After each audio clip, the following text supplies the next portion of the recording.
Picture the scene. It is a dark winter evening in 19th century Britain. You and your family have just gathered around your new Christmas tree, ready for an evening of fun family festivities. And what better way to celebrate the Christmas occasion than by telling some stories about ghosts, ghouls, and things that go bump in the night?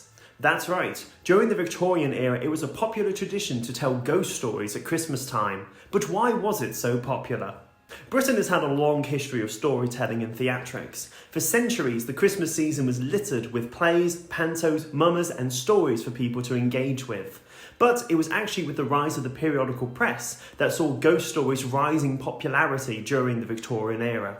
With the rise of the periodical press, publishers now needed a greater amount of content to be able to publish, and ghost stories filled that role perfectly. After all, they were short, cheap, easy to produce, easy to adapt, repetitive, and they were easy to read. As they published more ghost stories, the genre grew in popularity, and soon people began thinking of their own ghost stories that they could tell their family members.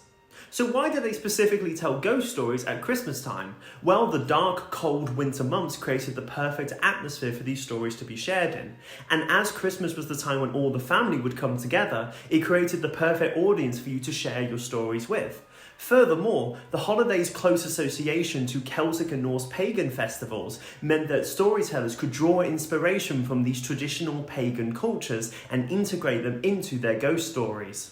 Storytellers didn't even have to use pagan influences in their stories. They could also draw inspiration from their own family. Because all the family were coming together, they could use ghost stories as a way to share family history and in a way pay tribute to them as a sort of act of remembrance, as well as scare the children with stories about their evil great-grandmothers.